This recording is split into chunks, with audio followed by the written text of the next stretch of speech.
बाप की बात ही क्या है, वो वाली है, वो सरबरा है। घराना चलाए, खुदा मुस्कुराए, सभी कुछ भला ही भला है। खुदावंद आप सबको बड़ी बरकत दे। आज फादर्स डे है और जो खुदा के पाक रूह ने मुझे स्क्रिप्चर दिया है वो है मुकद्दस पौलुस रसूल का इफसियों के नाम खत, उसका 6वां बाब और उसकी पहली 4 आयत हम सुनेंगे। मेरी दरखास्त है, मेरी जीवन साथी शरीक हयात मिसेस एम जॉनसन वो यहाँ आएंगी और ये हवाला वो पढ़ेंगे। हमारे लिए आज की तिलावत इफसियों के नाम पौलुस रसूल का खत, उसका चैप्टर 6 और पहली 4 आयत इस तरह से हैं। ऐ फरजंदो, खुदावंद में अपने माँ बाप के फरमाबरदार रहो, क्योंकि ये वाजिब है। अपने बाप की और माँ की इज्जत कर, ये पहला हुक्म है जिसके साथ वायदा भी है, ताकि तेरा भला हो और तेरी उम्र जमीन पर दराज हो। और आए औलाद वालों, तुम अपने फर्जंदों को गुस्सा ना दिलाओ, बल्कि खुदावंद की तरफ से तरबियत और नसीहत दे देकर उनकी परवरिश करो। खुदावंद के जिंदा पाक कलाम के पढ़े और सुने जाने पर खुदावंद की बरकत हो। जी आप यहीं रुकिए।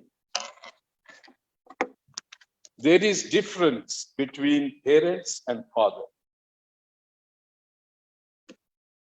ये माँ है, मैं बाप हूं। हम दूर दूर जो है वो पेरेंट्स नहीं, मेरी अपनी हैसियत है, उनकी अपनी हैसियत। I really loved what's written in English Bible, जो उसका तर्जुमा किया गया है। वहां लिखा है, ओ चिल्ड्रन ओबे योर पेरेंट्स। खुदा ने एक फीमेल को और एक मेल को चुना, हम दोनों को उसने इकट्ठा किया, निकाह का एक अक़द पे बरकत दी। खुदा ने अपने कलाम में से वादों को नाज़िल करके हमें वालिदैन बनाया। और खुदा ने जब हमें चुना तो ये मेरी बाइबल में हमेशा रहता है, ये हमारी 5 बेटियां हैं, इन्होंने हमें वालिदैन बना दिया। So every child that is present, you made your parents. उस बाप को और उस माँ को आपने वालिदैन बनाया। What is the difference between parents? Parents वो हैं जब बीवी और शौहर मिल के बच्चों की परवरिश करते हैं। Now parents has a specific psychological and emotional gift from God. इन दोनों में जब खुदा ने वालिदैन बनाया तो इन दोनों के दिल में अपने बच्चों के लिए फिक्र को, केयर को पैदा किया और उन दोनों ने मिलकर सोचा कि ये खुदा ने हमें गिफ्ट दिए हैं, औलाद बख्शी है, तो हम इसे खुदा के लिए तैयार करेंगे। So that is called Christian parent. जो मसीही पेरेंट्स नहीं है वो शौहर बीवी को कहेगा, मेरे पुरखों का ये है, मेरा हसबनामा ये है, हमारे खानदान में जिनकी दुश्मनियां हैं, जो हमारा नाम है, तूने बच्चों को बताना है कि वो दुश्मनी कायम रहे और मेरी चुदराहट और मेरा जो साथ है वो ये जाने। That is not Christian parent. क्योंकि जो मसीही वालिदैन है वो समझते हैं खुदा ने हमें ये तोहफा दिया है, जिम्मेदारी दी है और हमने उसे उसके लिए तैयार करना है। अब शैतान ने इस रिश्ते को शुरू से हिट किया। क्यों? जो मर्द है, आज फादर्स डे है, शायद आपको ये बात कुछ नहीं लगे या पसंद भी ना आए, लेकिन जो फादर का मानी है ठीक है, थैंक यू। जो फादर का जो मानी है इब्रानी में, इब्रानी से लिया गया है, वो है अब्बा। अब्बा का मतलब होता है सोर्स, मंबा, जिससे चीजें निकलती है, जड़ जिसे निकलती है और वो तना बनता है और वो दरख्त बनता है। तीसरा इसका मतलब है बुनियाद, कि उससे ही चीजें शुरू होती। खुदा है, उसने मंसूबा बनाया, उसने आदम को मट्टी जो है उसमें दम फूंका, मेड अ प्लान, और फादर बना। फादर से एक फादर ने जन्म लिया। फादर इसमें हालांकि उसके बच्चे नहीं हैं, कैसे? अब उसी फादर को, आदम को उसने लिटा दिया। आदम में मिट्टी खत्म नहीं हुई थी, उसने इस आदम में से औरत को निकाला। So the source of a woman, source of Eve is Adam. वो एक तन थे, इनका फ्लैश, उनका सोचना, क्योंकि खुदा ये जानता था कि जो मैं मंसूबा रखना चाहता हूं ये इसमें से निकलेगी, तो ये उस एहसास को जान सकेगी। Automatically software was installed in Adam and ewe. सिखाया नहीं, उन्हें बिठा, ऑटोमेटिक है। हर जितने आप बैठे हैं, साइकोलॉजी अगर आपने पढ़ी है, हमने पढ़ी थी यूनिवर्सिटी में भी, मैथ सेमिनरी में भी, हर एक बच्चे में 3 चीजें होती हैं, हर एक इंसान में, parents, adult and child. Parents जो है वो हमेशा फिक्र करते हैं, वो दूसरों को जो है वो नसीहत करते हैं। एक छोटा बच्चा भी अपने भाई को कहेगा ये नहीं करना तूने, वो मुझ पकड़ के लेके आ। That is built in software. फिर अडल्ट, अच्छी तरह समझदारी से सोचना, अगर मैं जलती हुई आग है, अगर मैं उसे पकड़ूंगा तो मुझे जल जाएगी, ये एडल्ट है। बालकों की तरह सोचना। बच्चे भी जो है, वो छोटा सा बच्चा भी हो, वो देखेगा अच्छा उसके पास 2 लड्डू हैं, मेरे पास 1 लड्डू है, मैं कुछ करूंगा कि मैं आधा इससे ले लूं। यह एडल्ट हर किसी में है। और बचपना, जब हम नाराज हो जाते, जब हमें जिद होती है, जब हम दूसरों को पसंद नहीं करते, ये है चाइल्डहुड। हर एक इंसान में खुदा ने ये सॉफ्टवेयर पैदा किया हुआ है, इस पे कभी गौर कीजिए। अब जो हर मर्द है वो क्या है? खुदा के कलाम में से खुदा ने कहा कि आओ हम इंसान को किसकी मानद बनाए? अपनी मानद उसने कहा। सो जैसे ही खुदा ने आदम को बनाया, his whole nature was transferred in Adam। जैसे ही दम फूंका,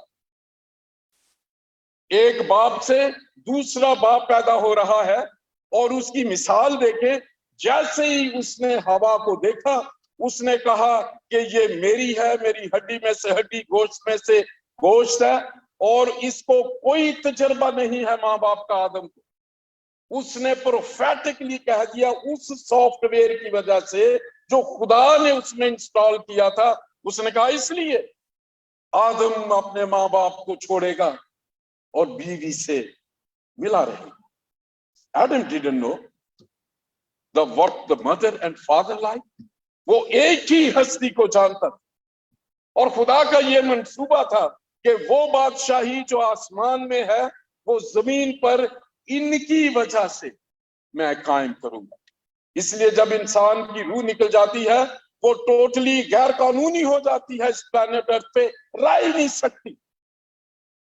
अगर वो खुदा को नहीं जानती, भटकेगी तो बदरू है, मुश्किल में है, उसे फिर भी जिस्म ढूंढना पड़ता है। इसलिए क्रूसेड्स में लोग बदरू हैं निकलवाने चाहते। यीशु मसीह ने सबसे जो ज्यादा मोजज़े किए बदरूहों को निकालने के किए। Now God has a plan. आगे देखिए, यहां भी ट्रांसलेशन में नहीं लिखा, उर्दू ट्रांसलेशन में नहीं लिखा, लेकिन इंग्लिश में है।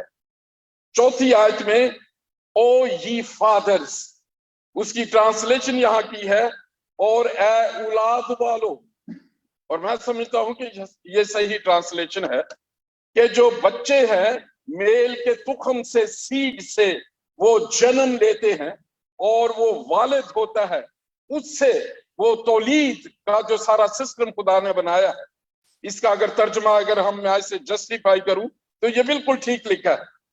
उन्होंने क्या कहा, तुम अपने फर्जंदों को गुस्सा ना दिलाओ। अब खुदा ने जो उसकी पहली जो दूसरी आयत है, पहली आयत जो वालिदैन के बारे में, दूसरी बड़ी इंटरेस्टेड है जो उसके साथ है, अपने बाप की और माँ की इज्जत कर। ये पहला हुक्म है जिसके साथ वादा भी है, ताकि तेरा भला हो और तेरी उम्र जमीन पर दराज हो। मैं सोच रहा था बड़ी अजीब बात है कि ओबे योर पेरेंट्स, उनकी फर्माबरदारी करो, अपने बाप की और माँ की इज्जत कर, मोहब्बत ना कर। या दूसरी चीजें क्यों नहीं लिखी? क्यों ये लिखा है कि फर्मा बरदारी? क्योंकि जब माँ बाप होते हैं वो बच्चे की बेहतरी के लिए करेंगे। तो खुदा ने कहा कि वो जो कुछ कर रहे हैं तुम्हारी बेहतरी के लिए है, तुम्हारी तरक्की के लिए है, तुम्हारी सरफराजी के लिए है। सो उबेदन, कोई माँ बाप अपने बच्चे की बुराई नहीं समझते। So that is the spiritual meaning of that. Why we must obey our parents. और वो पेरेंट्स उसी वक्त तक हैं जब तक वो इकट्ठे हैं, और डेविल ने इस पर अटैक किया हुआ है। आज ही दुनिया में मैंने एक दफा एक किताब पढ़ी, काफी 4-5 साल में लंदन में होता था, फादरलेस अमेरिका। उस टाइटल ने मुझे झंझोड़ दिया। What does it mean? और उसमें सारी चीजें लिखी थी कि कितने % बच्चे हैं जो बाप की शफकत का तजर्बा ही नहीं है उन्हें, वो अकेले रहते हैं ऑर्फनेज में, और दूसरे लोग उन्हें पालते हैं, सिंगल मम्स उन्हें पाल रही। सो दे मिस दैट। और उसमें मैंने एक जो सर्वे देखा कि जितने क्राइम्स में, जितने मेंटल डिसऑर्डर्स में बच्चे हैं, वो 3 कैटेगरी के लोगों का उसमें मैंने जिक्र किया। एक तो फादर जो पैदा किए और उनका पता ही नहीं, हालांकि कोई भी बच्चा इलीगल, इलिजिटिमेट एक लफ्ज हम बोलते हैं और उर्दू में बड़ा सख्त उसका तर्जुमा है हरामजादा, जिसे कहते हैं, जिसका बाप नहीं होता। कोई बच्चा ऐसा इस दुनिया में नहीं आ सकता। That is the totally weakness of that male, जिसने बाप के टाइटल को, जिम्मेदारी को पूरा करने की उसमें एबिलिटी नहीं थी, और उसने अपनी आइडेंटिटी उसे नहीं दी। बहुत खतरनाक अकाउंटेबिलिटी की बात है। दूसरी कैटेगरी थी कि वो पेरेंट्स जो अपनी जिम्मेदारियां उस हिसाब से पूरी नहीं करते। बाप समझता है ये जिम्मेदारी तो मेरी तो यही थी, शादी होनी थी, जो बच्चे हैं, सुना है कि माँ की जो गोद है वो पहली दरसगाह है, so it is her responsibility. वो बच्चे कंफ्यूज्ड होते हैं। उस सर्वे में मुझे अभी तक याद है, तीसरी कैटेगरी थी कि अगर माँ बाप मियाँ बीवी इकट्ठे हैं लेकिन उनमें खुदा की वजह से यूनिटी नहीं, और एक कहता है तूने माँ की नहीं सुननी और दूसरा ये कहता है तूने बाप की नहीं सुननी। So children gets confuse. खौफ है किसकी सुने। अब खुदा ने उनके सॉफ्टवेयर में डाला है टू ओबे योर पेरेंट्स, इसलिए वो डरते हैं। बच्चे जब छुप जाते हैं वो कहते हैं मैंने ये बात नहीं मानी, मेरी मामा ने ये कहा था, मेरे डैडी ने ये कहा था, अब मैंने ये किया नहीं। They will try to hide, they will try to speak lies. क्यों? वो सॉफ्टवेयर जो उनके अंदर है खुदा ने डाला टू ओबे। इन दोनों में से किसी जगह मोहब्बत की बात हमें नजर नहीं आती। वो कहता है फर्मा बरदारी करो, और दूसरे में है कि इनकी इज्जत करो। इसका मतलब मोहब्बत ना करें, उनको इग्नोर करें। क्या मानी है खुदा की? अपने लिए तो उसने रखा है कि पूरे दिल से, पूरी जान से, पूरी अकल से, पूरी ताकत से खुदावंद अपने खुदा से मोहब्बत रख। ये है पहला हुक्म। मां बाप के लिए करें, क्योंकि वो टेम्परेरी है। उन्हें एक जिम्मेदारी दी। सबसे बड़ा आसमानी बाप वो है, फिर वो जमीन पे दूसरे को बनाता है बाप, और वो जो बच्चे हैं वो भी आगे बाप बनते हैं। पूरी बाइबल अगर आप पैदाइश से मलाकी तक खुदा बाप की रिश्ते में नजर आएगा, और मत्ती से लेकर रसूलों की अमाल तक उसी बाप के जलाल को बेटा जाहिर कर रहा है, और फिर अमाल से लेकर मुकाशफा तक उसी बाप के जलाल को बेटे ने जो जाहिर किया है वो कलीसिया अदा कर रही है। बाप का पूरा किरदार इस बाइबल में हमें नजर आता है। So it's a responsibility. बहुत दफा हम इस बात को सोचते हैं कि अभी तक किसी के बच्चे नहीं, या मैं उससे बड़ा हूं, या जी देखें जी खुदा ने। नो, हमें इसके लिए शुक्रगुजारी करना है, जैसे आज किया गया।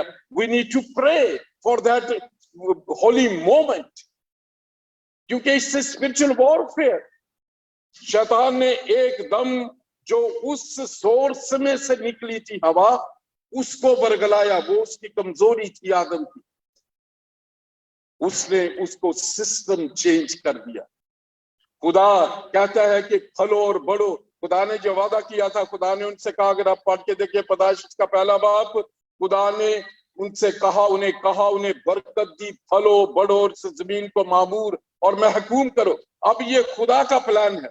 डेविल हर कुछ वो करेगा कि उसका मंसूबा पूरा ना हो। वो नया काम नहीं करता, वो नकल करता है। और अब उसकी कोशिश होगी ये मियां बीवी में दूरी हो जाए।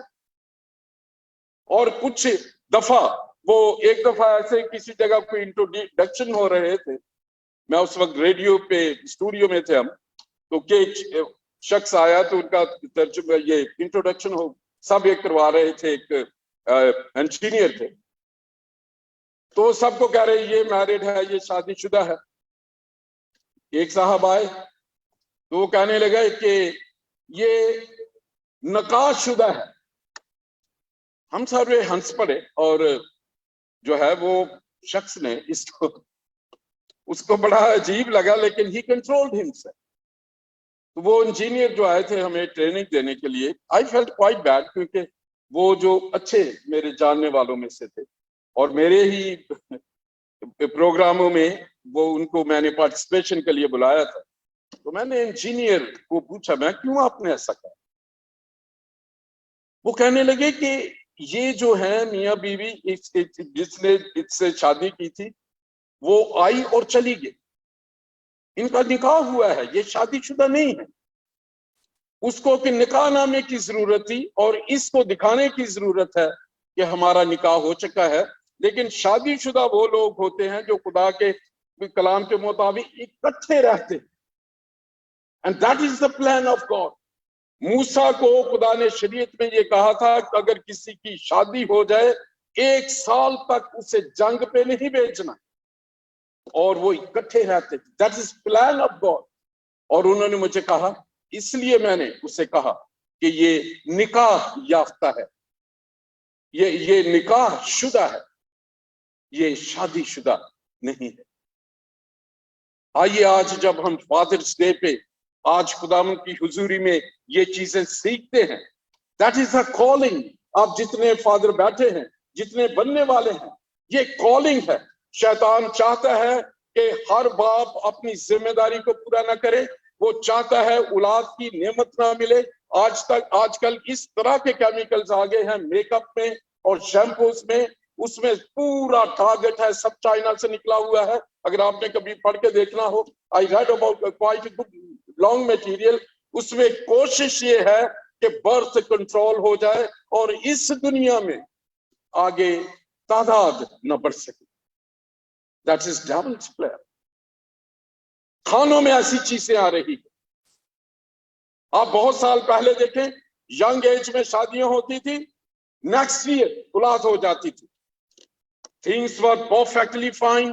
खुदावंद का खौफ था, दियावल ने बहुत अजीब तरीके से ये दो चीज जो है, जो यूनिट है, मियां बीवी, औलाद और औलाद का होना ना होना, उस पे वो पूरी तरह कोशिश कर रहा है। तो इसका क्या मतलब है कि हम डर जाए? अगर आपने दूसरी तलावत सुनी, उसमें मुकद्दस पौलुस बड़ा खूबसूरत कहते हैं अगर तुम मसीह की मोहब्बत और उसमें जुड़ जाओ, उस जड़ के साथ जुड़ जाओ, तो आपकी शादी कामयाब रहेगी, आपकी औलाद सरफराज रहेगी, आपके एक एक चीज जो खुदा का वादा है पूरी होगी। हम इस प्रेजेंट टेक्नोलॉजी में बहुत दफा खुदा को अननेसेसरी समझना शुरू हो गए। आज फादर्स डे पे आप जितने फादर्स इसको देख रहे हैं, इस मैसेज को सुन रहे हैं,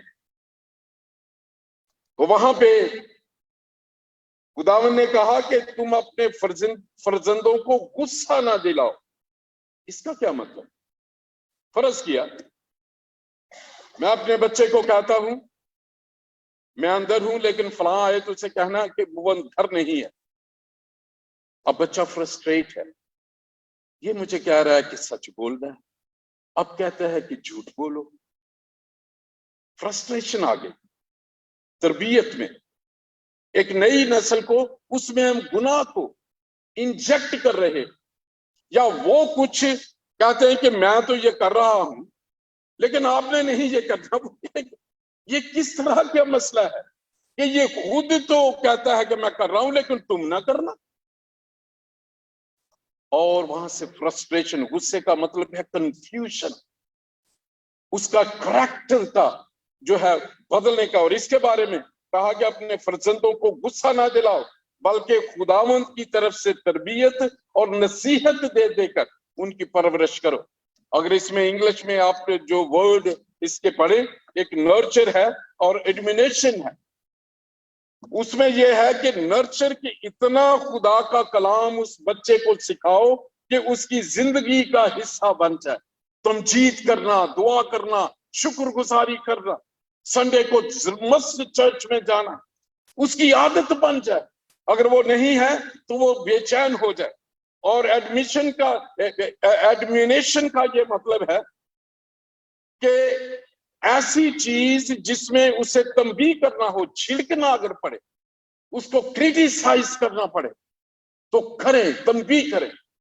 ये मानी है जो बाप को खुदा ने जिम्मेदारी दी है। मैं आज हर फादर के लिए बहुत सी चीजें हैं, उस पे बात हो सकती है, लेकिन मैं 10 चीजें आपके लिए छोड़ के जा रहा हूं। आप जितने भी देख रहे हैं, 10 हुक्म दिए थे मूसा को।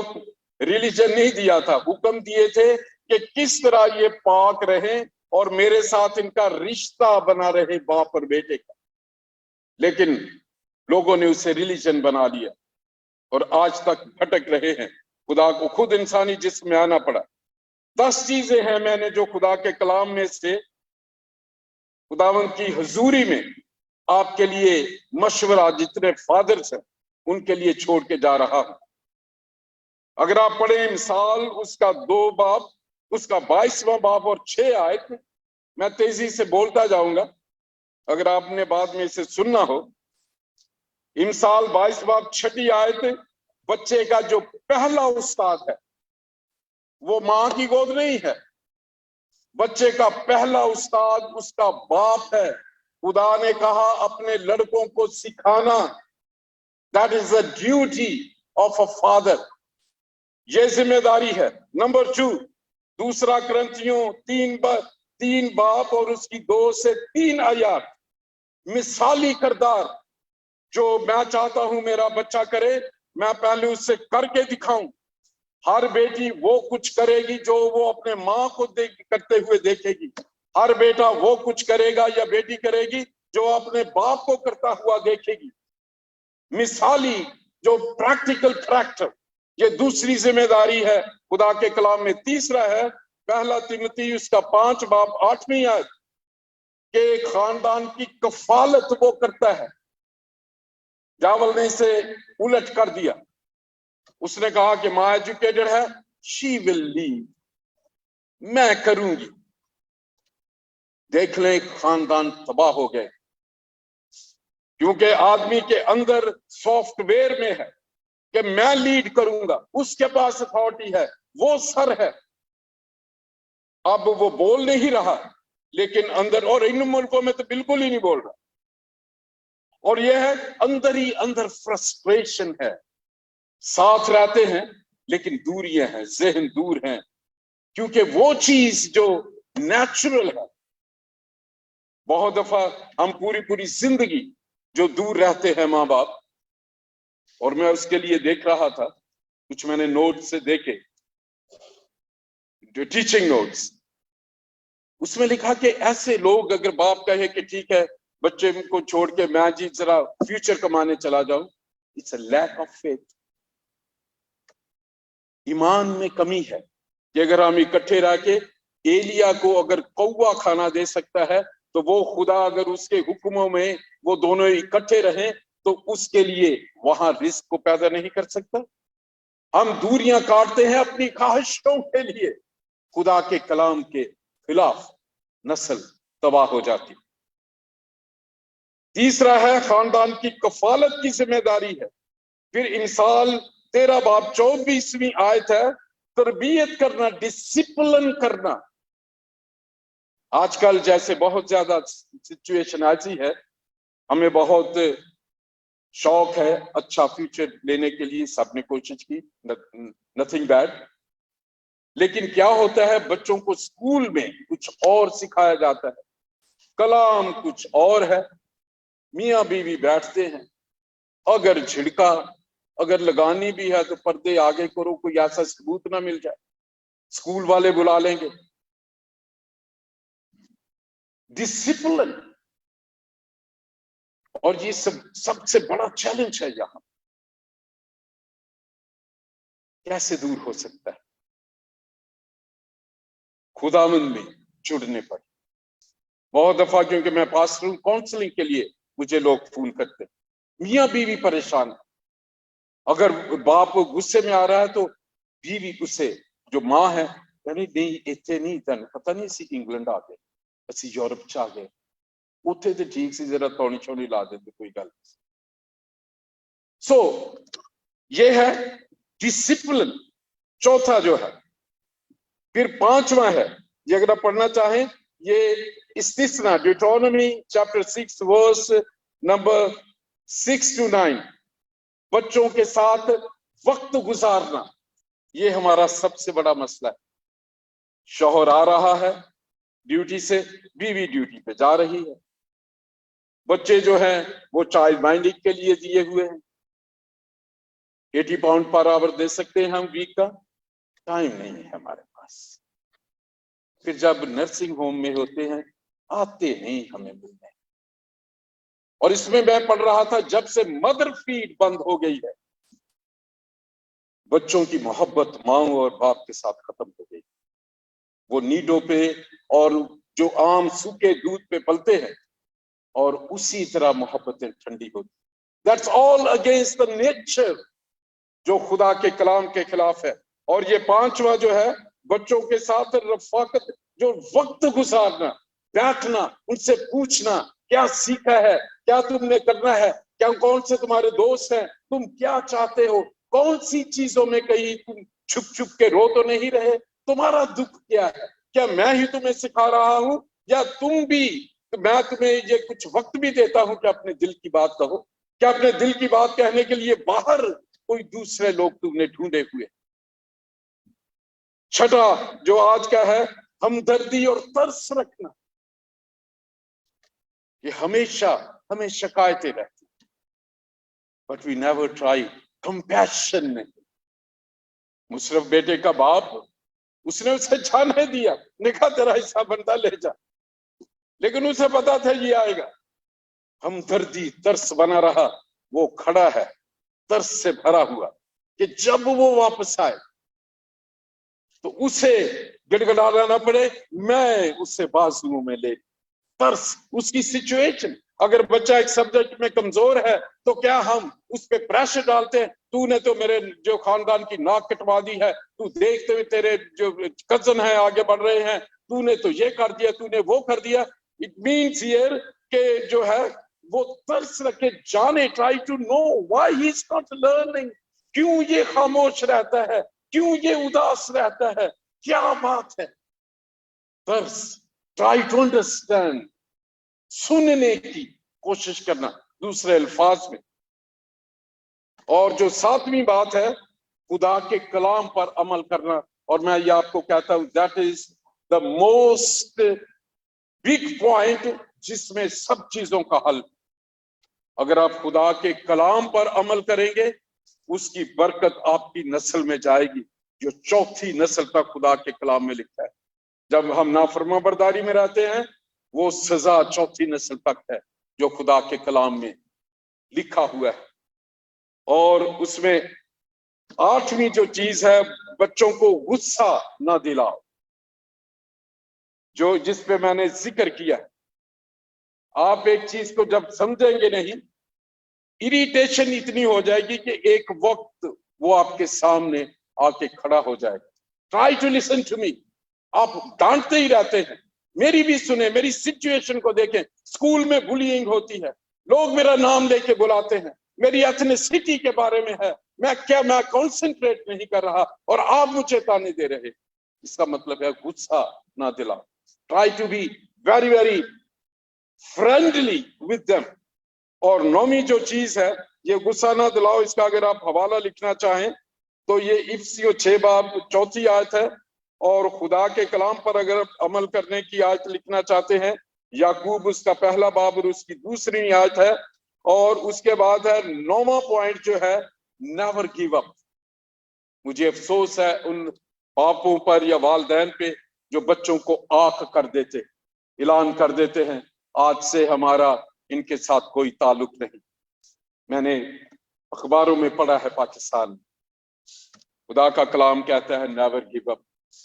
मुशर्रफ बेटे का बाप he never give up on his son. उसने उसकी इज्जत का जनाजा निकाल दिया, उसकी दौलत को तबाह कर दिया, उसने उसके खानदान के हसब नसब का सत्यानाश कर दिया, उसकी नाफरमाबरदारी की। He never give up. वो जानता था कि वापस आएगा, उसने अपना दरवाजा उस पर बंद नहीं किया। यही वजह थी, उसे होश आया, उसने कहा कि मैं अपने बाप के घर में जाऊंगा, लेकिन मैं अब बेटे के काबिल नहीं, मैं कहूंगा तू मुझे नौकरों की तरह लग। क्योंकि उसे पता था कि उसके नौकर भी बड़ी शान और शौकत से वहां रहते। लेकिन बाप उसने he didn't give up, उसने उसे बिल्कुल उस पर से हाथ नहीं उठा लिए थे। जैसे ही उसे देखा, उसने उसे चूमा, उसे गले लगाया और उसे रिस्टोर कर दिया। और ये हवाला अगर लिखना चाहते हैं नेवर गिव अप का, लूका उसका 15 बाब 20 से 24 आयत। और 10वां जो पॉइंट है, बच्चों के लिए दुआ करना। ये हम ज्यादातर पास्टर्स पे रखते हैं, चलो चर्च विच जाया जाओ। Every father has got an authority in your tongue.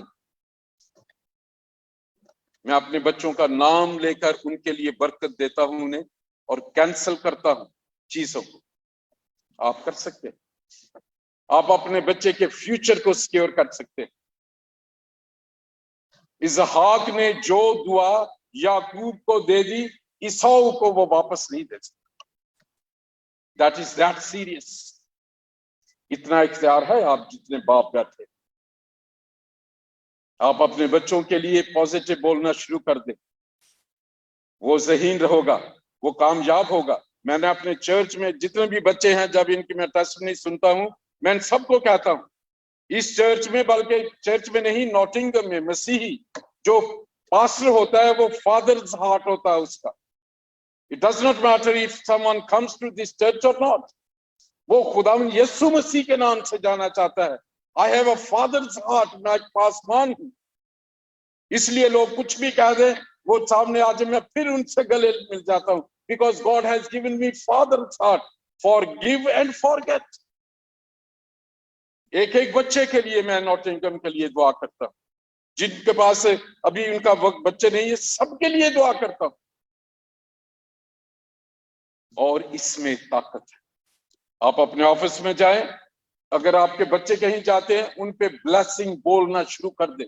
आप जो दूर हैं अपने बच्चों से, आप कहें आज वो किसी भी तरीके से बाहर जा रहे हैं, आज रोड एक्सीडेंट नहीं होगा, उन्हें कोई बुरा शख्स नहीं मिलेगा, उनकी सोबत बुरी नहीं होगी, उनको बीमारी नहीं लगेगी, उनको कोई वायरस तंग नहीं करेगा, वो कामयाब रहेंगे, वो घर में मुबारक होंगे, वो खेत में मुबारक होंगे, वो कामयाब रहेंगे और कामयाबी से आगे बढ़ते चले जाएंगे। The power in your mouth will change their destination. और ये 10वीं जिम्मेदारी है, बच्चों के लिए दुआ करना। अगर इससे पढ़ना चाहें तो ये पहला तवारीख 1 क्रॉनिकल चैप्टर 29 एंड वर्स 19। आइए अपने सरों को झुकाएं।